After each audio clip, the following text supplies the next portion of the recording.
90 दिन वीर्य को बचाने से क्या होगा? पहले 7 दिन में ब्रेन आपका डोपामिन के लिए तड़पेगा, फिर 7 से 30 दिन में आपका ब्रेन धीरे धीरे रीसेट होना शुरू होगा, फालतू का क्रेविंग कम हो जाएगी और कंट्रोल वापस आने लगेगा। उसके बाद 30 से 60 दिन में आपकी एनर्जी, कॉन्फिडेंस, प्रेजेंस और फोकस साफ नजर आने लगेगी और फिर 60 से 90 दिन आते आते आप एक अलग इंसान बन चुके होंगे जो सारी अच्छी चीजों को अपनी ओर आकर्षित कर रहा होगा। एक समय था जब मैं खुद को खत्म करने की सोचता था। हाँ, आप सही सुन रहे हैं। वो दौर ऐसा था जब लोग मेरा मजाक उड़ाते थे। शरीर कमजोर हो चुका था, चेहरे की चमक गायब थी और आत्मविश्वास तो जैसे कहीं खो गया था। सोशल मीडिया और पोर्न की ऐसी लत लग चुकी थी कि दिन रात उसमें ही डूबा रहता था। हर दिन वही गंदी सोच, वही हर दिन मैथुन करना और वही पछतावा। लेकिन एक दिन मैंने फैसला किया, अब और नहीं। मैंने ब्रह्मचर्य अपनाने की ठानी और जब मैंने 90 दिन तक खुद को इस पथ पर समर्पित किया तो नतीजे ऐसे थे कि आप यकीन नहीं करेंगे। चेहरे पर चमक लौट आई, आत्मविश्वास इतना बढ़ गया कि लोगों की आंखों में आंखें डालकर बात करने लगा। लड़कियां भी अब मुझे नोटिस करने लगी। मानसिक शक्ति इतनी बढ़ गई कि कोई भी मुश्किल छोटी लगने लगी। लेकिन सबसे बड़ा बदलाव,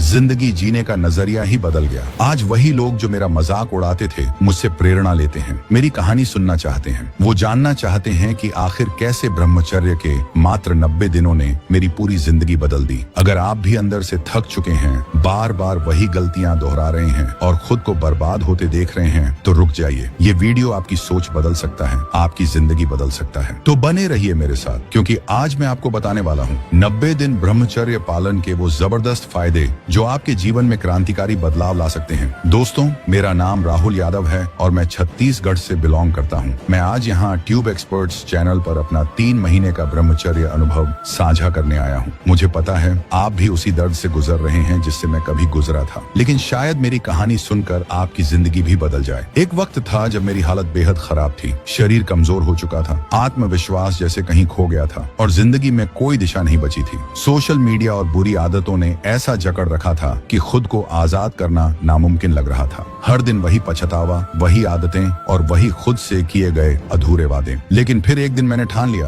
अब बस बदलाव लाना ही होगा। मैंने ब्रह्मचर्य का पालन शुरू किया। ये आसान नहीं था, लेकिन मैंने हर कठिनाई को सहन किया, हर चुनौती को पार किया और जब 90 दिन पूरे हुए, नतीजा ऐसा था कि मैं खुद यकीन नहीं कर सका। आज वही लोग जो मुझे कमजोर समझते थे मुझसे सीखना चाहते हैं। शायद मेरी यह कहानी आपकी भी जिंदगी बदल दे। तो इस वीडियो को अंत तक जरूर देखिए, क्योंकि मैं आपको बताने वाला हूँ कैसे मेरी जिंदगी बर्बाद हो चुकी थी, कैसे मैंने ब्रह्मचर्य अपनाने का कठिन निर्णय लिया, कौन कौन सी मुश्किलें आई और आखिर कैसे मात्र 90 दिनों में मेरी पूरी दुनिया बदल गई। लेकिन उससे पहले, अगर आप ऐसी ही प्रेरणादायक कहानियां सुनना चाहते हैं तो मेरी लिखी गई ई बुक आपके लिए एक अनमोल खजाना साबित हो सकती है। इस ई बुक में आपको उन महान व्यक्तियों की कहानियां मिलेंगी जिन्होंने ब्रह्मचर्य का पालन कर न केवल खुद को बदला बल्कि पूरी दुनिया में अपनी अमिट छाप छोड़ी। ये सिर्फ एक किताब नहीं, बल्कि संघर्ष, आत्मसंयम और सफलता का वह रहस्य है जो आपकी जिंदगी को एक नई दिशा दे सकता है। और अच्छी बात यह है कि इसकी कीमत मात्र 120 रुपए रखी गई है, जिससे कोई भी इसे आसानी से खरीद सके और अपने मोबाइल में डाउनलोड कर सके। तो देर किस बात की? लिंक डिस्क्रिप्शन और कमेंट बॉक्स में पिन कर दिया गया है। अभी डाउनलोड करें और वहां पढ़ें जहां आपका मन करे। याद रखें, यह मौका बार बार नहीं मिलेगा। और अब चलिए सुनते हैं राहुल यादव की कहानी उन्हीं की जुबानी।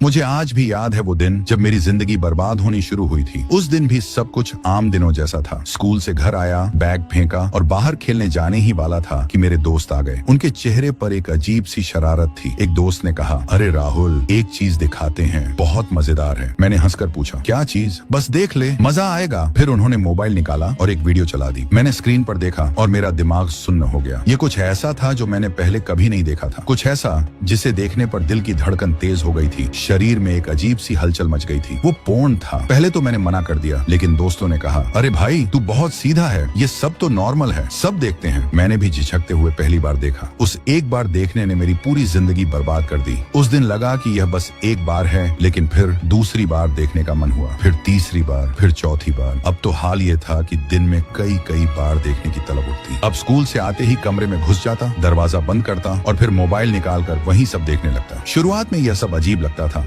लेकिन धीरे धीरे मुझे इसकी लत लग गई थी। अब मैं रात रात भर जागकर यही सब देखने लगा। अब मेरे दिमाग में बस एक ही चीज चलती थी, पोर्न। अब मेरा ध्यान कहीं और नहीं जाता था। पढ़ाई से मन हट गया था, घर वालों से बात करना बंद कर दिया था। अब मुझे किसी के साथ बैठना अच्छा नहीं लगता था। अब तो हालत ये थी कि अगर एक दिन भी ना देखूं तो बेचैनी होने लगती थी। धीरे धीरे ये सब कम नहीं हुआ, बल्कि और खतरनाक हो गया। अब सिर्फ देखना काफी नहीं लगता था, अब मुझे हस्त मैथुन की लत लग गई थी। पहली बार करने के बाद अजीब सा हल्कापन महसूस हुआ, दिमाग हल्का हो गया था। पर कुछ घंटों बाद अंदर से अजीब सा अपराध बोध हुआ। मैंने ये क्या कर दिया? लेकिन यह तो बस शुरुआत थी। अब यह एक हर रोज की आदत बन चुकी थी। अब तो एक दिन में 2-2, 3-3 बार करने का मन करता था। जब भी अकेला होता बस यही करने का मन करता। अब घर वालों से छिपकर बाथरूम में घंटों बैठा रहता। अब तो हाल ये हो गया था कि जब भी कोई लड़की दिखती तो मेरा दिमाग गंदा हो जाता। अब मैं उसे इंसान नहीं बल्कि एक वस्तु की तरह देखने लगा था। अब तो मैं पूरी तरह एक नशेड़ी बन चुका था। इसका असर सिर्फ मेरे दिमाग पर ही नहीं बल्कि मेरे शरीर पर भी होने लगा। अब मेरे चेहरे की चमक गायब हो गई थी, आंखों के नीचे गहरे काले घेरे आ गए थे, बाल झड़ने लगे थे, शरीर में अजीब सी थकान रहने लगी थी। अब मुझे हर चीज में डर लगने लगा था। पहले जो मैं दोस्तों के साथ खुलकर हंसा करता था, अब किसी से बात करने का मन नहीं करता था। अब तो अकेले चलने से भी डर लगता था। मेरा आत्मविश्वास पूरी तरह खत्म हो चुका था। अब मैं खुद को आईने में भी नहीं देख पाता था। अब मेरी हालत इतनी खराब हो गई थी कि मेरे दोस्त भी मेरा मजाक उड़ाने लगे थे। अरे राहुल, क्या हाल बना लिया है? तेरा चेहरा तो बुझा बुझा सा लगता है। तू हमेशा इतना थका थका क्यों रहता है? अब हर बार एक ही ख्याल आता, मेरी जिंदगी बर्बाद हो चुकी है। अब तो मैं खुद से नफरत करने लगा था। अब हर रोज बस एक ही बात सोचता, क्या मेरा कोई भविष्य बचा भी है? अब मेरी हालत इतनी खराब हो गई थी कि मैं हर दिन खुद को खत्म करने के बारे में सोचता था। कई बार छत पर जाकर नीचे देखा, अगर अभी कूद जाऊं तो। कई बार ब्लेड उठाया, लेकिन फिर अंदर से एक आवाज आई, राहुल क्या तू इतना कमजोर है? अब मैं टूट चुका था। अब सब कुछ खत्म लग रहा था। अब बचने का कोई रास्ता नहीं था। मेरे घर वाले समझ नहीं पा रहे थे कि मेरे साथ क्या हो रहा है। वो मुझसे पूछते, बेटा सब ठीक है? मैं बस एक नकली मुस्कान देकर कह देता, हाँ सब ठीक है। पर अंदर से मैं पूरी तरह बिखर चुका था। अब मैंने सोच लिया था, अब मैं खुद को खत्म कर लूंगा। मैंने कई बार सोचा कि कैसे करूं, फांसी लगा लूं, जहर खा लूं, कहीं ट्रेन के आगे कूद जाऊं। पर हर बार जब मैं ऐसा करने जाता तो अंदर से एक हल्की सी आवाज आती, राहुल अगर तू ये कर देगा तो क्या तू जीत जाएगा? मैं चौंक जाता, क्या सच में यही अंत होना चाहिए? क्या इससे कोई रास्ता नहीं निकल सकता? अब मैं पूरी तरह अंधेरे में था। पर क्या यह मेरी बर्बादी की आखिरी स्टेज थी या फिर कोई रास्ता था जिससे मैं बाहर आ सकता था? क्या अब कोई रास्ता नहीं बचा? ये सवाल मेरे दिमाग में बार बार गूंज रहा था। मैंने अपनी जिंदगी खुद ही बर्बाद कर ली थी। अब ना हिम्मत बची थी, ना आत्मविश्वास और ना ही जीने की कोई वजह। मैं हर दिन बस एक जिंदा लाश की तरह घूमता था। ना किसी से बात करता, ना हंसता, ना किसी चीज में मन लगता। बस दिन भर मोबाइल में डूबा रहता। वही पोर्न, वही सोशल मीडिया, वही खालीपन। रात में सोते वक्त दिल इतना भारी हो जाता कि लगता था अब और नहीं सह सकता। लेकिन फिर भी हर सुबह उठता और फिर वही गंदगी में डूब जाता। क्या सच में अब कोई रास्ता नहीं था? क्या मेरी जिंदगी हमेशा ऐसी ही रहने वाली थी या फिर कहीं कोई उम्मीद की किरण बाकी थी? जब मेरी उंगलियां यूट्यूब पर स्क्रॉल कर रही थी, एक रात बिल्कुल वैसी ही रात जैसे और कई बीत चुकी थी। मैं मोबाइल या यूट्यूब पर स्क्रॉल कर रहा था। कोई काम नहीं था, बस इधर उधर फालतू के वीडियो देख रहा था। मेरा दिमाग खाली था लेकिन उंगलियां चल रही थी। तभी अचानक एक वीडियो मेरी स्क्रीन पर आई, ब्रह्मचर्य आपकी जिंदगी बदल सकता है। मैंने पहले इसे नजरअंदाज कर दिया, अरे ये क्या बकवास है। लेकिन फिर मुझे लगा चलो देख ही लेते हैं। मैंने उस वीडियो को प्ले किया और जैसे ही वीडियो शुरू हुआ मेरी रूह कांप उठी।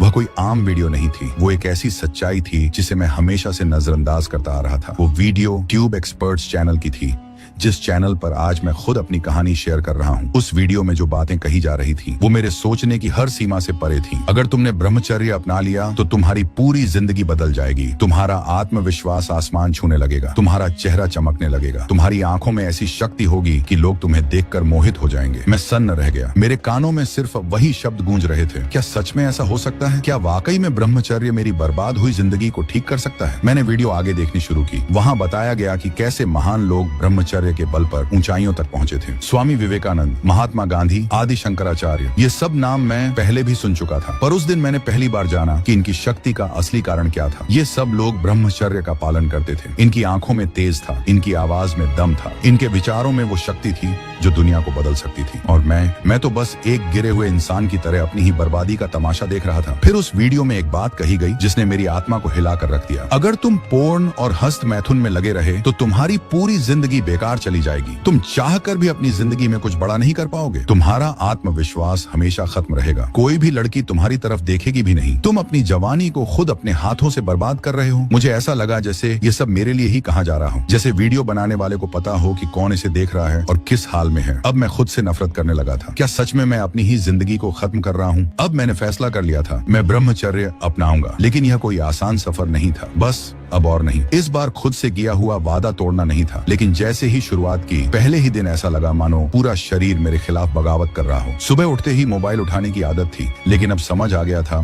कि यही सबसे बड़ा दुश्मन है। तुरंत ही फोन से वो सारी चीजें हटा दी जो मुझे गलत रास्ते पर ले जा सकती थी। लेकिन क्या सिर्फ इतना करना काफी था? नहीं, असली लड़ाई तो अब शुरू हुई थी, मन की, इच्छाओं की, आदतों की। पहले कुछ दिन ऐसे लगे मानो शरीर से सारी ऊर्जा खत्म हो गई हो। दिमाग बार बार बहाने बनाने लगा। अरे इतना क्या सोच रहा है, एक बार देख लेने से क्या हो जाएगा। लेकिन यही वो धोखा था जिसने अब तक मुझे इस जाल में फंसाए रखा था। रातें सबसे मुश्किल थी। जब सब सो जाते तब मेरा मन जाग जाता। पुरानी यादें किसी फिल्म की तरह दिमाग में चलने लगती। करवटें बदलता, लेकिन नींद नहीं आती। कभी कभी इतनी बेचैनी होती कि लगने लगता कि बस एक बार देख लेने से सब ठीक हो जाएगा। लेकिन तभी अंदर से एक आवाज आई, अगर आज हार गया तो फिर कभी जीत नहीं पाएगा। सुबह होते ही ठंडे पानी से नहाने लगा। मन को समझाया ये कोई मजाक नहीं है, अब यह सफर शुरू हो चुका है। लेकिन दिन भर मन विचलित रहता। जब भी अकेला होता अंदर से आवाज आती, एक बार देख ले फिर छोड़ देना। लेकिन इस बार खुद को एक और मौका देना था। धीरे धीरे एक हफ्ता बीत गया। चेहरे पर हल्की चमक दिखने लगी थी। आत्मविश्वास पहले से ज्यादा लगने लगा था। लेकिन दिमाग नई चालें चलने लगा। इतना सख्त बनने की जरूरत नहीं, थोड़ी छूट दे सकता है। यही वो धोखा था जिससे बचना था। अब तक समझ आ गया था कि खाली समय सबसे बड़ा दुश्मन है। इसलिए खुद को इतना व्यस्त रखना शुरू किया कि सोचने का भी समय न मिले। जब भी मन भटकता, ठंडा पानी पी लेता, बाहर टहलने चला जाता, किसी किताब में खुद को डुबो देता। एक महीना बीत गया। अंदर से एक नई ताकत महसूस होने लगी थी। अब दोस्तों के साथ बैठता, लेकिन उनकी बेकार की बातें मुझे प्रभावित नहीं करती। पहले जब वो मजाक उड़ाते थे तब गुस्सा आता था, लेकिन अब उनकी बातें सुनकर बस मुस्कुरा देता। लेकिन असली परीक्षा अभी बाकी थी। एक दिन वही दोस्त आए जिन्होंने मुझे इस नशे में धकेला था। उन्होंने फिर से वही बातें दोहराई। अरे तू कोई साधु बन गया है क्या? चल छोड़ ये सब, आ एक वीडियो दिखाते हैं। अब मेरे सामने दो रास्ते थे, या तो फिर से पुराने अंधेरे में चला जाऊं या अपने नए रास्ते पर टिका रहूं। लेकिन अब मैं पहले वाला नहीं था। मैंने उनकी बातों को नजरअंदाज किया और कहा, भाई अब मैं अपनी जिंदगी बर्बाद नहीं करूंगा, अब मुझे अपना भविष्य बनाना है। वो हंसने लगे, लेकिन मुझे उनकी हंसी की कोई परवाह नहीं थी। अब मैं समझ चुका था कि ब्रह्मचर्य सिर्फ इच्छाओं को दबाने का नाम नहीं है, बल्कि अपनी ऊर्जा को सही दिशा में लगाने का नाम है। अब 2 महीने पूरे हो चुके हैं और मैं पहले से कहीं ज्यादा मजबूत महसूस कर रहा हूँ। जब आईने में खुद को देखता हूँ तो अब एक कमजोर, बुझा हुआ लड़का नहीं दिखता, बल्कि एक आत्मविश्वास से भरा इंसान नजर आता है जो अपनी जिंदगी को नई दिशा दे चुका है। अब तक 3 महीने हो चुके थे और मैं खुद को पूरी तरह बदलता हुआ महसूस कर रहा था। लेकिन यह सफर इतना आसान नहीं था। पहले महीने का संघर्ष सबसे कठिन था, जब शरीर, मन और आदतें मिलकर बार बार पीछे खींच रहे थे। लेकिन जैसे जैसे समय बीतता गया, मैंने खुद को ज्यादा कंट्रोल में पाया। दूसरा महीना बीतते बीतते मेरा आत्मविश्वास बढ़ने लगा था। चेहरे की चमक साफ दिखने लगी थी और सबसे बड़ी बात, अब मैं खुद को कमजोर या बूढ़ा महसूस नहीं करता था। पहले दिन भर थकान रहती थी, लेकिन अब शरीर में गजब की ऊर्जा थी। हर सुबह उठते ही एक नया जोश महसूस करता था। लेकिन तीसरा महीना असली परीक्षा लेकर आया। कई बार ऐसे मौके आए जब मन ने फिर से फिसलने की कोशिश की। एक दिन पुराने दोस्तों का फोन आया, भाई इतना बदल मत जा कि मजे लेना ही भूल जाए। वो समझ नहीं पा रहे थे कि यह मजा नहीं, बल्कि मेरी सबसे बड़ी कमजोरी थी, जिससे मैं अब बाहर निकल चुका था। इस बार मैंने ठान लिया था कि पीछे मुड़कर नहीं देखूंगा। अब मैं खुद को उन सब चीजों में व्यस्त रखने लगा जो मेरे लिए फायदेमंद थी। खेतों में काम करते समय भी मैं अपने मन को मजबूत बनाए रखने के लिए खुद से बातें करता। नो फैप अब सिर्फ एक चैलेंज नहीं रहा, बल्कि मेरी जिंदगी का हिस्सा बन चुका था। 3 महीने बाद जब मैंने आईने में खुद को देखा तो एक नई चमक, नई ऊर्जा और नई सोच नजर आई। अब वो पुराना लड़का गायब हो चुका था जो खुद को कमजोर और थका हुआ महसूस करता था। अब मैं पहले से ज्यादा यंग, एनर्जेटिक और आत्मविश्वासी महसूस कर रहा था। ब्रह्मचर्य सिर्फ इच्छाओं को दबाने का नाम नहीं है, बल्कि अपनी ऊर्जा को सही दिशा में लगाने का नाम है। ये सफर आसान नहीं था, लेकिन आज जब पीछे मुड़कर देखता हूँ तो महसूस होता है कि यह मेरे जीवन का सबसे सही फैसला था। अगर आपको यह कहानी पसंद आई हो और आप भी अपने जीवन में ब्रह्मचर्य अपनाकर खुद को बदलना चाहते हैं तो इस वीडियो को लाइक जरूर करें।